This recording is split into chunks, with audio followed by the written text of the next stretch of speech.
I am finishing up glazing a kiln load of work. I am halfway through healing up from my hand surgery, so I can make a fist now, so my orthopedic surgeon is happy with me for that.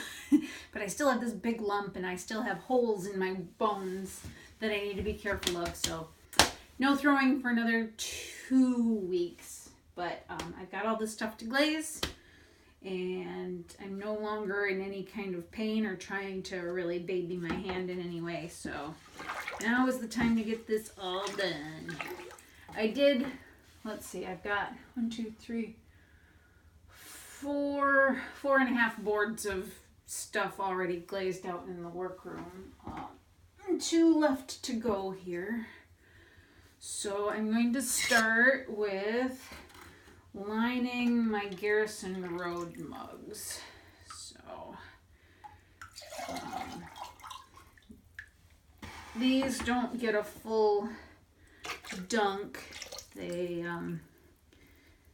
get the inside poured with one color, and because of the way that this particular glaze and the green that I use on that glaze pattern interact with each other, they look very different depending on the way that they're layered. So if you put the brown over the green, you end up with really neat, like purpley reddish brown like streaks that travel downwards, and then you get like a kind of a cloudy little line around it, and it looks really super cool. But if you put the green over the brown, it ends up being a much more like cloudy olive green to khaki color. It's not very pretty. It looks all right on the inside of the mug, but not as like a visual focus on the outside. So what I have to do is line it first, and then I dip the mug in green about little more than halfway, and then I have to let that dry, and then I dip the bottom in the same brown that I'm using for the inside to overlap that green a little bit, and that gives it that neat streaky effect on the bottom of the mugs.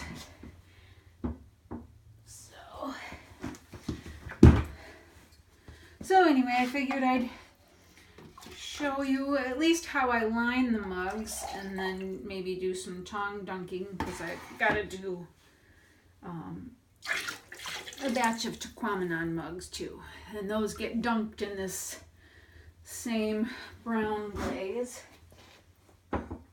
Sorry, I had an overfull board, so I put a few pieces on a board behind me on the floor. I don't have enough shelf space in here. One of those things I need to work on.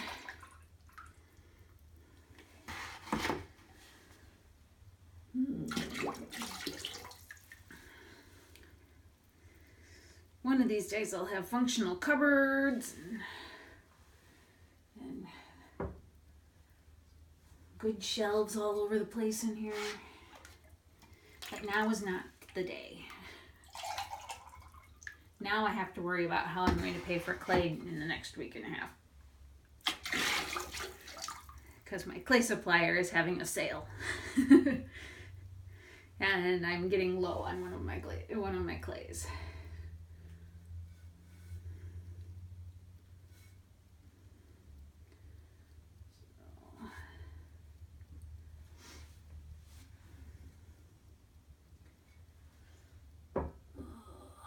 I've got my throwing schedule put together for, let's see, it looks like it'll take me 1, 2, 3, 4, 5 to 6 weeks to get through what I've got on my board here, so that'll take me most of the way through summer. But I really need to get my skull mugs made, and I need to get bowls made, and I've not had leaf mugs for over a year. Because that just never seemed to happen last year. I was working so hard on getting other stuff done. But we've got the maple trees leafing out now, finally. It's always so slow up here. We don't end up with like actual spring until the end of May, and it doesn't actually feel like spring all the time until beginning of June. And then we're into full-fledged summer and the kids are miserable in school for the last week and all that fun stuff. Because, you know, we're Northern Michigan. Schools don't need air conditioning. Or so they think. Doesn't matter that we end up with summer temperatures most of the way into October these days. Oh well. So, I don't know if you want an explanation for this, but I'm filling the mug about 3/4 of the way full, and then you see how I'm winding up my wrist? It's so that I can pour the glaze out while twisting the mug all the way around. So I'm going to start pouring it out and turning at the same time. And sometimes I splash a little. You can see little dots there, but because of the nature of the glaze pattern, I'm not going to worry about it too much. If I get, too much on the rim, I'll wipe it off. You saw me do that a couple times. But a couple little splashes isn't going to make a lot of difference. It'll just add interest to the piece. If my style was pristine, I would definitely be cleaning it off, but it's not.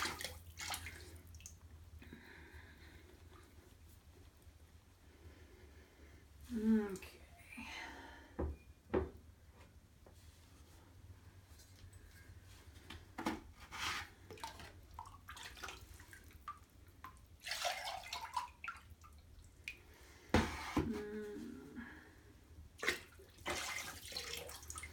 My cat Gala was outside today meowing his head off at the door, and so I opened the door and asked him if he wanted to be studio cat today, and he just kind of looked at me like I was crazy. And rolled around in the dirt for a little while, and then he got up and ran in here. But he was like, something's gonna get me the entire time. And I mean, I've had a box in here with a nice piece of wool fabric in the bottom, just waiting for one of my kitties to decide to come in here and hang out with me. But of course, they don't like wool fabric that's theirs, I guess. They have to have wool fabric that I'm intending to use for something, or I don't know, that's my good costume garb. Can't have their own wool fabric to lay on. So he ran around the studio meowing his head off, looking all scared he had to have been in here for at least a half an hour. It was really kind of funny. He'd meow, and I'd say, "What's up, Gilla? You okay? Come in here with Mommy," and he'd just slink around out in the workroom. I don't know what his deal was, but I don't think they'll have any studio cats anytime soon because they seem to have a really weird suspicion of this place. And I suspect it's because when we moved into our house, which is part of this same property, the studio here is the mother-in-law house in my backyard. But when we started living here, we were renting, and so this house was being rented out to other tenants. And I swear, this is a 600 square foot house, and that's including porch space and like junk room, back room space. So it's a tiny house. And I swear they had 5 cats. And they did not take care of the litter boxes. And so when they moved out and we took possession of the property, because my ex-husband bought it, the floorboards, not just the carpet, but the floorboards themselves were just saturated with cat urine. It was really, really gross. You walk in here and you'd nearly choke on on the fumes. And so what it took for me to be able to even come in here and use it as a studio, I had to pull out the wood flooring in the main room. And boy, let me tell you, tar paper is amazing, amazing stuff. This house, I want to say it's probably 80 to 100 years old. And it still has the original subfloor. And I think it had the original tar paper and underneath the original wood flooring. And the floor also had some water damage from some burst pipes from a few years ago. And so when I was pulling out the flooring, and I'd get to the tar paper and start scraping that up, that subfloor was absolutely pristine. There was like literally nothing wrong with it at all. It is a gorgeous subfloor. It's what I'm using for my floor right now. I really need to get it protected again, but I don't have the time and the money at the moment.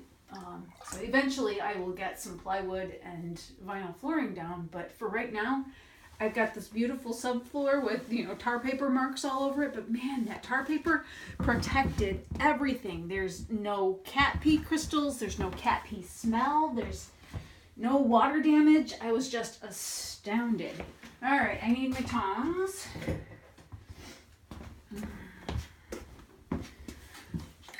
And I'm gonna do tongue dipping for this next bit.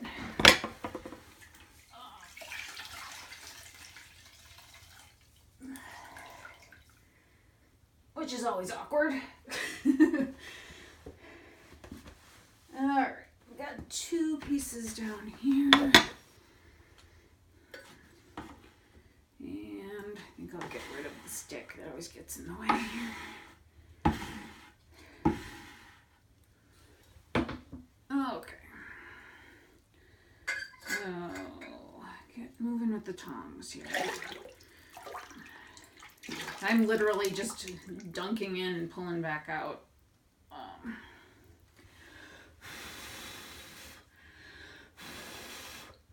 See, I've got the Michigan stamp has been waxed with a wax resist, but it doesn't always fully resist the glaze, and it helps if I blow on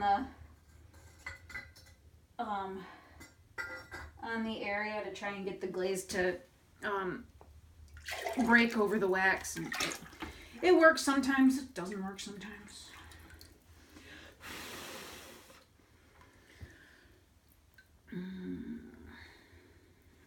Okay. And I'll have to go over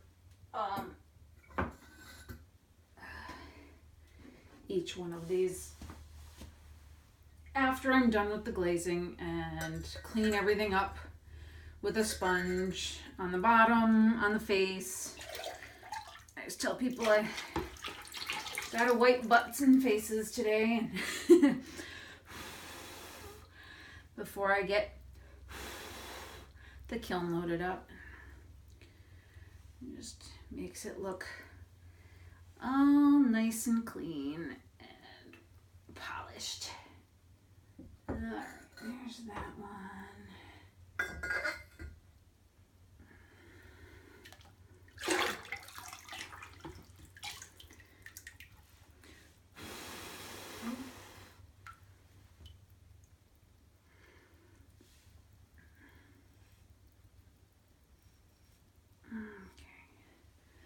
And oh shoot, that didn't go all the way in. There we go. Okay. Let's hope that's not too thick.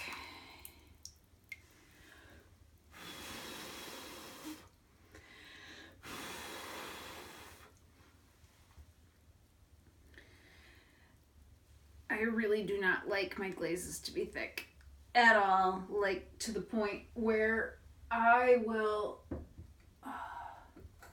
rinse off my pieces and then within 15 to 20 minutes after dunking them in a bucket of water, I will start to glaze them, and that's like sacrilegious for a lot of potters. And, you know, they think, well, you know, you have to let it dry a full day after you rinse them, or you're not going to get proper glaze adhesion. And if I dunk my pieces in perfectly dry, I end up with so much glaze, and then I don't get the cool effects that I like my glazes to give me. Like this waterfall brown, when it's thin enough, it goes dark brown with black when it breaks over ridges and other texture. But if it's too thick, it turns kind of a, I don't know, it's a weird rusty brown. It's not really a pretty color. You know, you don't get any of that black. And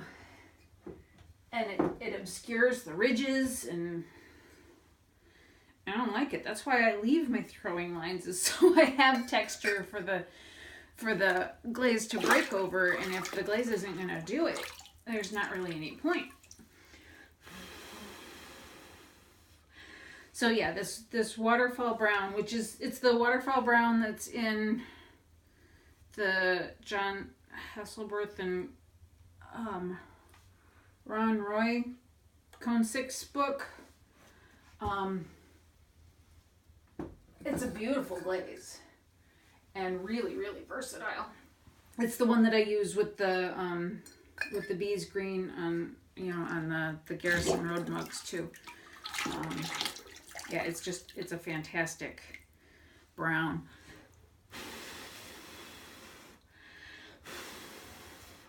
Lots of depth to it, and I really, really like it. And looks like my sponge is getting a little too saturated here, so I'll give that a rinse. Almost done with it. About halfway through. Oh, my hand does not like using the tongs.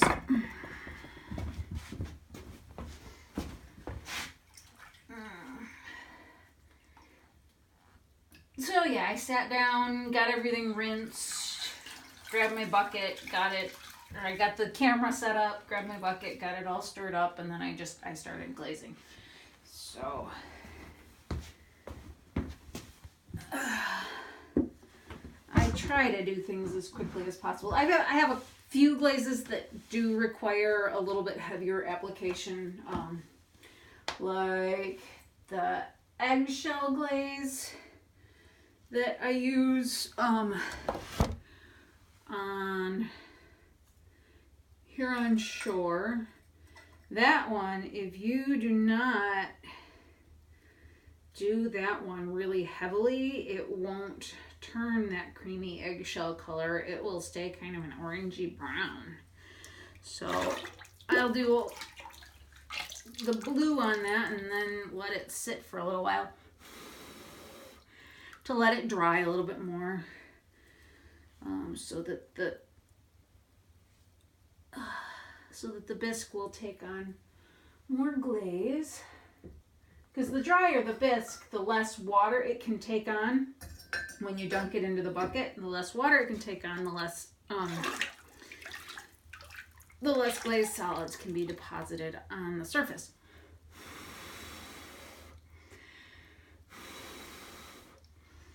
So I try to time my process so that the stuff that I want to stay really thin is done first, and then the stuff that needs to be thicker gets done later on in the day when it's a lot drier. And these Tahquamenon ones here, the rim of blue that I do along the top needs to gather quite a bit, or it won't waterfall properly. It won't drip. So I always try and make sure that I've got a little bit more dryness for that as well. So, okay. Well, I'm going to stop boring you. I will turn the camera back on and do another video when I'm loading the kiln. See if I can get the camera set up so that you can actually see inside the kiln while I'm working. So, I hope you enjoyed watching me dump glaze in and out of my mugs. So, I will see you next time. Thanks.